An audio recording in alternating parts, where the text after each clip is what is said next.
প্রতিদিন আইসা এরকম বড়া টেবিল দেখতে ভালোই লাগে। দেখ আলহামদুলিল্লাহ আল্লাহ লাখ লাখ শুকরিয়া। হ্যাঁ আপনি এই যে আপনি এই যে সব যে কইরে ধুইয়ে দেন আমি যদি কিছু করতে পারি না আমি রাগার আমার মধ্যে কেন রাগাবো? এগুলো আমি আগে করি নাই, এমন করি নাই। আল্লাহ থাকলে করতাম না, বউগুলোকে করতাম না, তো তোর লোকে করে কিছু তো রাগাবো।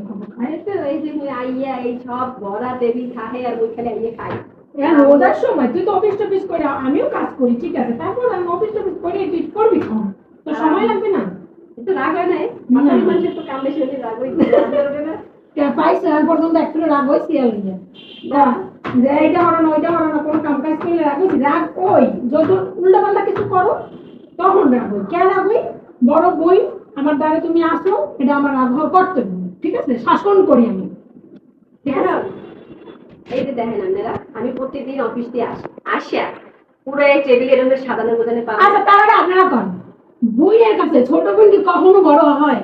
তাহলে আমি কামের লোকে কেন কিছু কমও কম তো বোকদাম এইরকম সাজাইতে পাই। আবার রান্না বান্না হয়ে গেছে, আইয়ে খেলে আমি খামো আর ঘুমাবো। আমার মতো সুখী কেউ আছে? তবে কি সবাই রিজিক নির্ধারণ করা, যে যেটা দিয়ে খাবেন আলহামদুলিল্লাহ, যে যেটা দিয়ে করবেন আলহামদুলিল্লাহ, সবাই রিজিক নির্ধারণ করা। হ্যাঁ এইটাই সবাই নির্ধারণ করা। কিন্তু তারপর একটু খারাপ লাগে আমার মাইয়ারা আমার সাথে থাকে না, এই জন্য আমার আসলে খারাপ লাগে।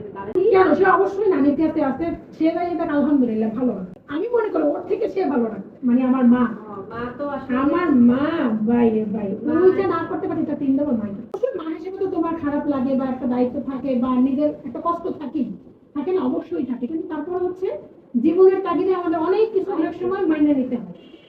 এইটাই না হয় তার কিছু না। আল্লাহ তাআলা ভালো রাখুক, সুস্থ রাখুক, এইটাই তো মেন। আজকের ভিডিওতে একটা কারণে দেখালো, কারণ অনুযায়ীয়া মানে বুবিন আসলে দশটা লাগে না, মানে যদি একটা হয় আমাদের এইভাবে করে গেছে আমরা খাওয়াইবে তাই কি আসলে হয় বুঝছেন?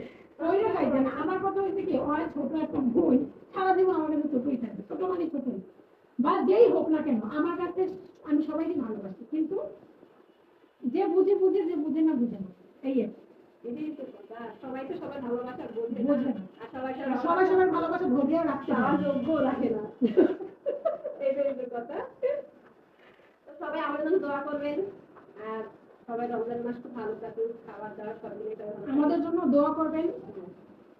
দোয়া করবেন। ভালো থাকেন। আল্লাহ হাফেজ।